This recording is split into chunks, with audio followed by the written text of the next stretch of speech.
Então, aqui nós vemos o conteúdo programático da NR33, onde nós vamos falar sobre a introdução, que eu já até falei algo aqui para vocês, já dei essa introdução. E nós vamos falar sobre definições, né? Então, por exemplo, o que seria uma definição quando o assunto é o espaço confinado? Uma definição seria, por exemplo, nós compreendermos com clareza o que é um espaço confinado. E para que a gente consiga fazer isso, a gente precisa ter algumas definições. Então, por sua vez, a gente vai tratar esse tema de caracterização, né? Como dizer se é ou não um espaço confinado. As definições nos ajudam nisso. Nós vamos tratar da legislação, que no caso do Brasil é a NR33. Nós vamos tratar sobre o reconhecimento, avaliação e controle dos riscos. Risco é algo que ele está inserido no dia a dia da indústria, no nosso dia a dia. Então nós temos que ter controle sobre ele, e isso é completamente possível, né? Risco nada mais é do que a probabilidade de algo acontecer. Então nós vamos entender melhor isso e nós vamos ser muito específicos nos riscos relacionados ao espaço confinado. Então aqui nós falamos de atmosfera de risco, nós vamos falar de risco físico, químico, biológico, ergonômico, risco mecânico, risco de acidente, né? Vamos falar do treinamento do loto, né? Também conhecido como logout, tagout ou bloqueio em algumas empresas. Então não sei como aí na sua unidade, na sua empresa isso é chamado, na sua companhia, mas o fato é que é um dos pontos chaves para que nós tenhamos de fato uma atividade segura com relação aos espaços confinados e outras atividades, que nós poderíamos trazer isso para a própria NR10, que isso é muito forte, a necessidade da aplicação do loto. Nós vamos tratar do funcionamento dos equipamentos utilizados, né? Não tem como nós fazermos uma liberação, nós fazermos um acesso no espaço confinado, sem antes nós termos um monitor de gás. O monitor de gás ele é uma necessidade, você precisa monitorar o teu ambiente. Então nós vamos falar sobre isso e eu já quero te adiantar algo aqui muito importante. Você precisa conhecer o equipamento que você utiliza aí. Você não pode se deparar com esse equipamento de monitoramento somente na primeira vez que você for fazer a atividade de espaço confinado. Então, vou chamar aqui de tarefa. A primeira tarefa que eu quero deixar para você. Se você não tem habilidade, se você não conheceu, se você ainda não usou o equipamento da sua unidade, da sua filial, da sua empresa, faça isso. E já deixe esse equipamento separado, porque quando nós formos ministrar a parte prática, você vai precisar utilizar esse equipamento e é importantíssimo que você esteja familiarizado com o teu equipamento. Esse equipamento que você tem aí na sua empresa, tá bom?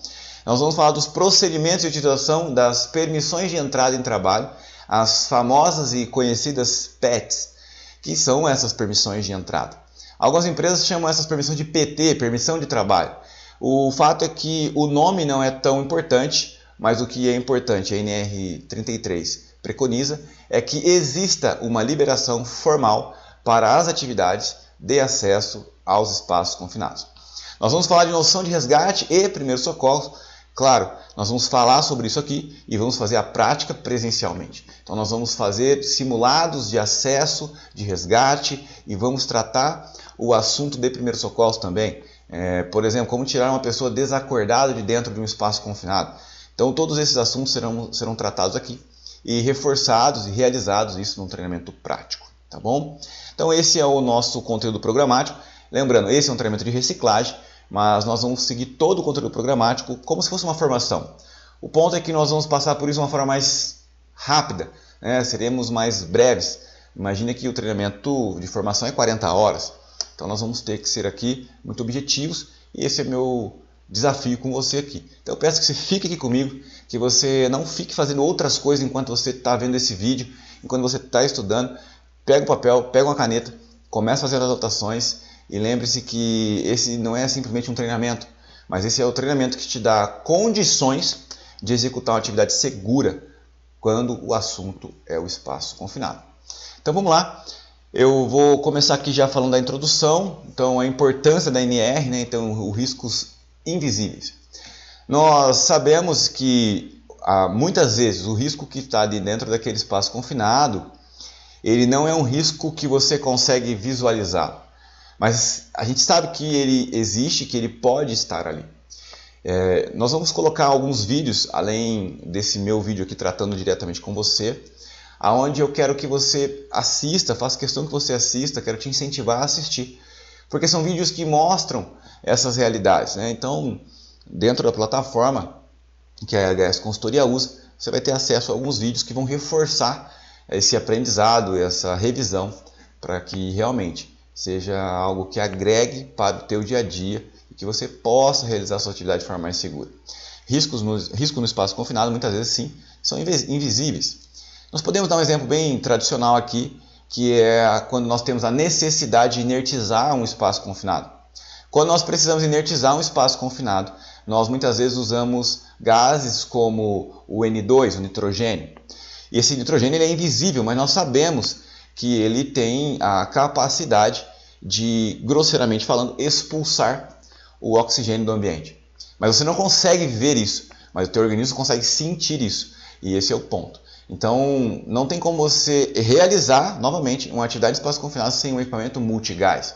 Sem um equipamento que monitora o oxigênio, um equipamento que monitore a inflamabilidade, um equipamento que monitore outros gases, como um CO, um CO2, um H2S e outros gases que sim são bastante comuns dentro do espaço confinado. Nós vamos falar da gravidade dos acidentes.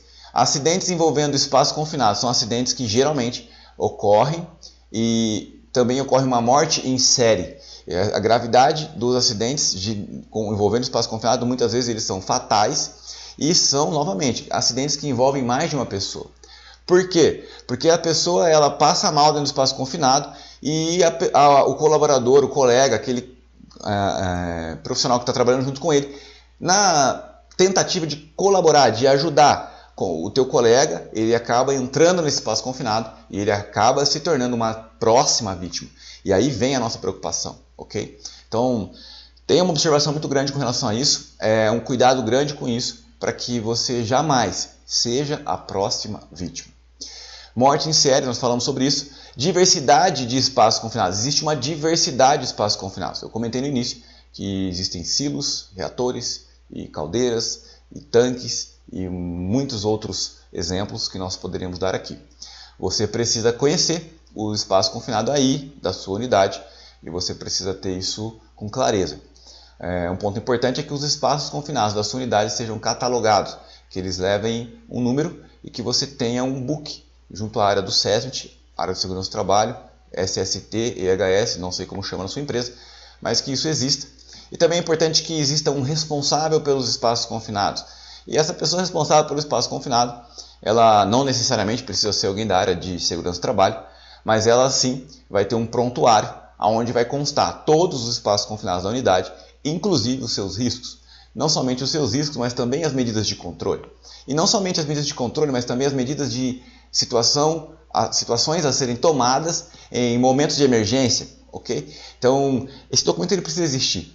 Se eventualmente você não tem esse documento na sua empresa, eu quero te encorajar a iniciar hoje esse documento, porque ele precisa existir. A legislação utilizada aqui, nós vamos falar da NR33, mas nós também vamos falar sobre a NBR 14787 de 2001, nós vamos falar um pouquinho sobre a NIOSH e nós vamos falar um pouquinho sobre OSHAs, ou OSHA, não sei como você pronuncia, OSHA, OSAS. O fato é que são normas que nos ajudam a entender o assunto espaços confinados e as definições. São normas que o Brasil se baseou para elaboração da NR33. Legal? Então, esses são alguns pontos. Vamos ver alguns pontos aqui ainda falando sobre a introdução. Então, existe a norma NR33 há bastante tempo. Aqui traz uma pequena trajetória da norma. Então, ela foi publicada em 2002. Ficou 90 dias para sugestão e para que as empresas pudessem contribuir, os profissionais, etc. E também, depois, em 2013, esse prazo é prorrogado e aí nós temos mais 90 dias para isso. Uma comissão tripartite partidária permanente, né? Então isso também existiu, essa comissão aí envolvendo essas três áreas, as empresas, o governo, os usuários, e nós tivemos então a aprovação. O fato é que em 2006, aonde a NR passa a valer e passa a ser aplicada aqui no Brasil em 2006, entrando em vigor 90 dias após essa data, então seria em 2007. Então já tem bastante tempo. Eu estou gravando esse vídeo aqui em 2020, então já faz muito tempo que nós temos essa norma aí sendo aplicada no nosso país, e com toda certeza a gente ganhou muito com isso, diminuindo o número de acidentes. Aqui nós entramos nas definições, então eu quero falar um pouco sobre a definição do espaço confinado. Então basicamente seria o quê? É qualquer área que possua uma ou mais características abaixo. Então entenda, uma ou mais. Existem empresas que definem e interpretam isso como assim. Olha, para ser um espaço confinado precisa existir pelo menos um ou mais. Mas existem empresas que definem que tem que ter os 3 itens. Eu não sei como você define a sua empresa, mas eu prefiro ir pelo caminho que é a prevenção fala mais alto. Então, a partir do momento que um desses itens aparece, eu já prefiro caracterizar isso como espaço confinado. Ah, Neylon, mas tem exceção. Concordo que tem exceção. E exceção, ela deve ser tratada na exceção. Então, para a gente poder falar aqui de uma forma geral, apareceu um desses itens, A, B ou C, eu, na minha interpretação, entendo que nós estamos tratando de um espaço confinado. Então, A, qualquer área não projetada para ocupação humana contínua. B, qualquer que tenha meios limitados de entrada e saída, ou na qual a ventilação existente é insuficiente para remover contaminantes perigosos e ou deficiência, enriquecimento de oxigênio que possam existir ou se desenvolver. E aí a gente tem aí as definições de um espaço confinado. Aí aqui a gente vem para as condições de entrada. Então, condições ambientais que devem permitir a entrada em um espaço confinado, onde haja critérios técnicos de proteção para riscos atmosféricos, físicos, químicos, biológicos, ergonômicos, mecânicos, que garantam a segurança dos trabalhadores.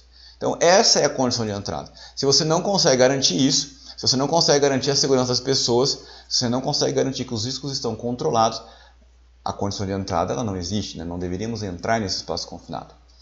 Essa ação passa a ser considerada como tendo ocorrido logo que alguma parte do corpo do trabalhador ultrapassa o plano de abertura do espaço confinado. Então o que ele está dizendo aqui? Que a condição de entrada ela já é considerada a partir do momento que você colocou parte do membro, ou seja, o braço, a perna, dentro do espaço confinado. E não precisa ser o corpo todo.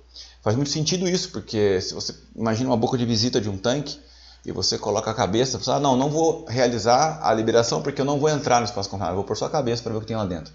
Você já está exposto àquele risco. Muitas vezes, mesmo sem colocar o rosto lá dentro, você já está exposto, porque se há produtos químicos ali, é muito provável que esses produtos químicos estejam emanando gases tóxicos e nocivos à tua saúde, mesmo ali próximo da boca de visita. Tá bom? Então esses são alguns pontos importantes. E aqui a gente trata alguns dos outros riscos do espaço confinado. Então, o espaço confinado é uma atmosfera que pode vir a ser imediatamente perigosa à vida e à saúde. Essa é uma sigla bastante usada, que é o IPVS, se fosse você anotaria isso, porque geralmente ela aparece lá na tua provinha. Então, fique atento com relação a essa sigla IPVS, imediatamente perigosa à vida ou à saúde. Espaços confinados, também nós podemos encontrar gases e vapores sob pressão, e isso também pode ser o causador de um acidente grave. Nós encontramos temperaturas altas ou baixas, são os riscos físicos, então também é uma possibilidade, nós temos que gerenciar isso, através de insuflação de ar e exaustão de ar.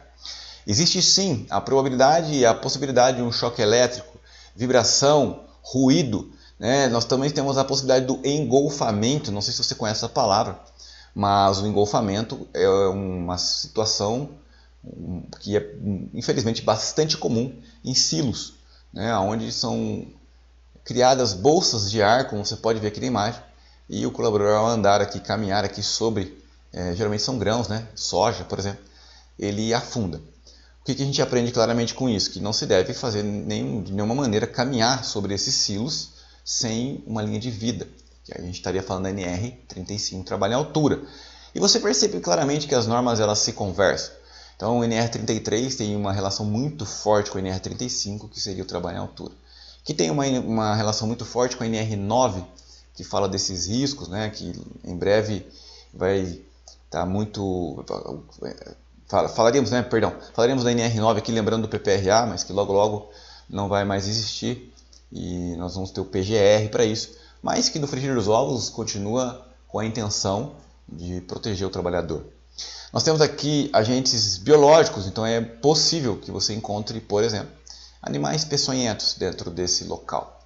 Nós temos risco de acidentes, como vemos aqui, a queda de um objeto, né, sobre a cabeça de um trabalhador. Nós temos riscos de queda, nós temos riscos de encarceramento, e também podemos ver aqui um risco ergonômico. Nós temos riscos da baixa luminosidade, né, que na verdade o fato seria o que a baixa luminosidade pode gerar de riscos, né, são diversos. Então é isso. Então nós falamos um pouco sobre isso, sobre os riscos aqui do espaço confinado. E damos continuidade falando ainda das definições, então nós vamos falar um pouco sobre o que é a área classificada.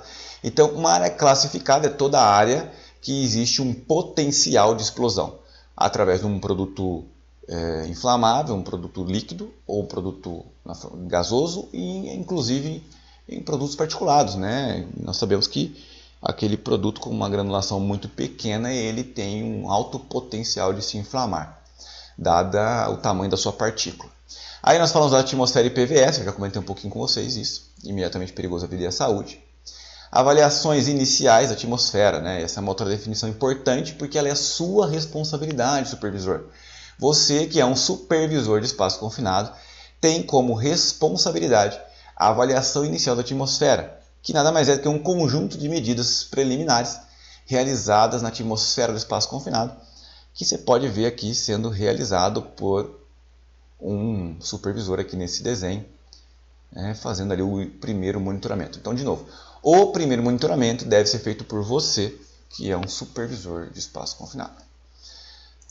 E nós vamos adiante, né? Aí nós falamos de definições ainda, né? Então nós falamos sobre o enriquecimento de oxigênio. O que é um enriquecimento de oxigênio? É quando o oxigênio está superior a 23 graus. Opa, graus não, né? Superior a 23%, desculpa. E nós falamos de uma deficiência de oxigênio, quando o oxigênio ele tem uma concentração em porcentagem inferior a 19,5.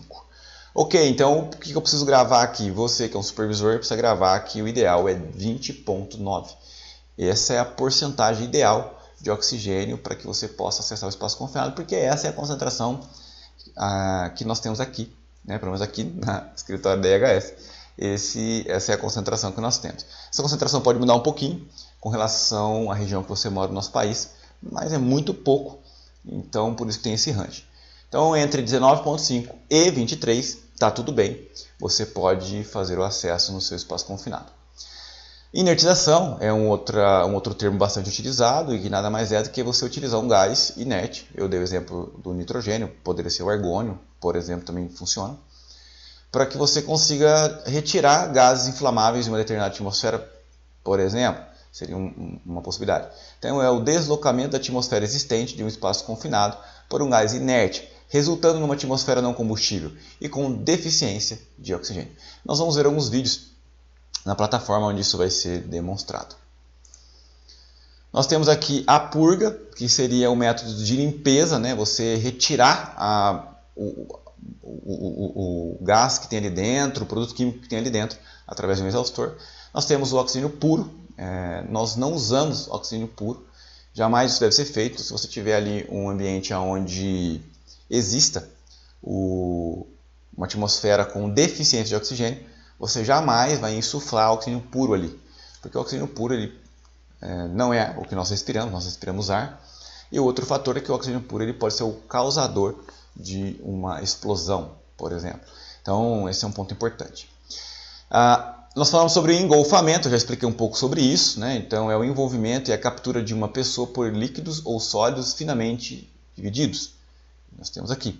Nós temos um outro exemplo aqui nessa foto, nessa imagem, que seria um exemplo de uma área classificada por particulado. O silo ele gera ali dentro, pelo tipo de material, pequenas partículas que poderia ser o suficiente para inflamar.